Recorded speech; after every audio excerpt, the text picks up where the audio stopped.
ہم بات کر رہے تھے کہ میری حکومت نے کسی بھی طرح سے اخبارات کو بند نہیں کیا، نہ ہی ان کو کسی طرح کا نقصان پہنچایا۔ صرف بات اس بات پہ کی گئی کہ اخبارات میں جو سرکاری آرٹیکلز ہیں ان کو نہ شائع کیا جائے، اور کچھ علاقوں میں اخبارات کی خریداری بند کی جائے۔ کرتاس ایبس میں بتایا گیا کہ میں نے یہ تجویز 22 اپریل 1970 کو منظور کر لی۔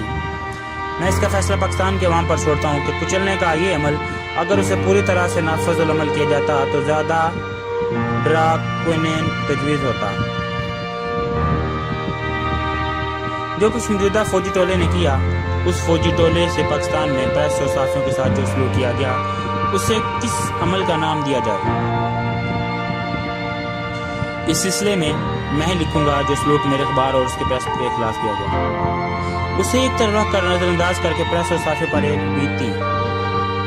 ان پر کیا بیتی؟ ان کی آپ بیتی پیپل فاؤنڈیشن پر غیر قانونی اور جبری قبضہ کر لیا گیا، اور اس کے ساتھ ساتھ حلال پاکستان اور اس کے پرنٹنگ پریس کو بھی ہتھیار لیا گیا۔ ان کا یہ عمل اس موجودہ فوجی حکمران کے اپنے معیار کے مطابق تقاضا کرتا ہے کہ ان کے دونوں ہاتھ کاٹ دیے جاتے ہیں۔ آئیں ان باتوں کو ایک طرف رکھتے ہیں، لیکن میں صحافیوں کو کوڑے لگانے کے لیے نظر انداز نہیں کر سکتا۔ الفتح اور معیار کو جس طرح بند کیا گیا اسے ہم فراموش نہیں کر سکتے۔ فوجی ٹریبیونل نے سرسری سماعت کے بعد ہمارے ساتھیوں کو جو سزائیں دیں وہ بھلائی نہیں جا سکتی۔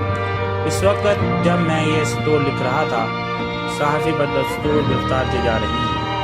ان کی اکثریت گزشتہ 6 ماہ سے بھوک ہڑتال کر رہی ہے۔ گزشتہ 30 برسوں میں جتنے آدمیوں نے بھوک ہڑتال کی ان کی تعداد ان سے کہیں زیادہ ہے۔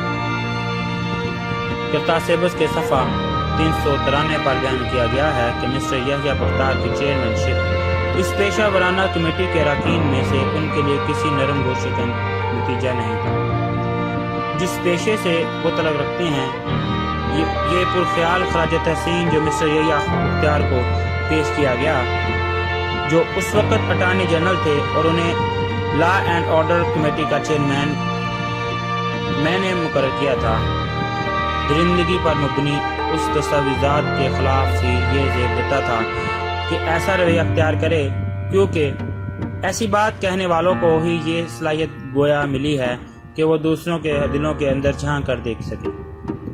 اصل مقصد تو مسٹر یحییٰ بختیار خان سے انتقام لینا ہے، کیونکہ وہ میرے وکیل صفائی ہیں، اس لیے ان کے خلاف دوسروں کے دلوں میں تعصب اور عناد پیدا کرنا حقیقی نصب العین ہے۔ کرتاس ایبس کے صفحہ 403 پر یوں بیان کیا گیا ہے کہ مسٹر زیڈ اے بھٹو جب تک اپنے عہدے پر فائز رہے، یہ ظاہر ہوتا ہے کہ وہ تاریخ کا بڑا شعور رکھتے ہیں۔ ان کا دعویٰ ہے کہ وہ نہ صرف یہ تاریخ کے طالب علم ہیں بلکہ تاریخ ساز بھی ہیں۔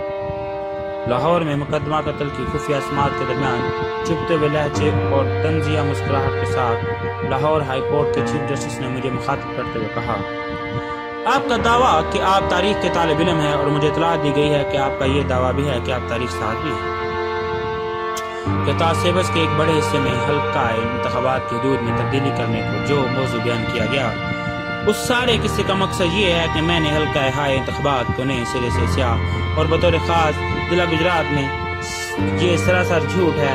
میں کوئی درزی تو نہیں ہوں کہ حلقہ ہائے انتخابات کی سلائی کرتا پھروں۔ گجرات کا یہ ایک قصہ اس لیے بیان کیا گیا کہ ایک سیاستدان کو شیر بنا کر پیش کیا گیا، اور یہ دکھایا جا سکتا ہے کہ اس ضلع میں اس کا اثر و رسوخ ناقابل تسخیر ہے۔ میں اس سے قطعی متاثر نہیں ہوں۔ میں اس کے اثر و رسوخ کا نظارہ اس زمانے میں کر رہا تھا جب وہ مغربی پاکستان کی حکومت کے ایک ریپبلک وزیر کے برآمدے میں بینچ پر بیٹھا کرتا تھا۔ میں جانتا ہوں کہ وہ کس طرح گڑ گڑاتا ہوا میرے پاس آیا اور میرے قدموں میں گر پڑا جب مغربی پاکستان کا ایک تمام طاقت رکھنے والا گورنر اس کی بدعنوانیوں کے خلاف کارروائی کرنے والا تھا۔ میں اسلامی جمہوریہ پاکستان کے صدر کو اس کے معاملات میں ڈالتا ہوں جس کے نعرے گجرات میں لگتے ہیں،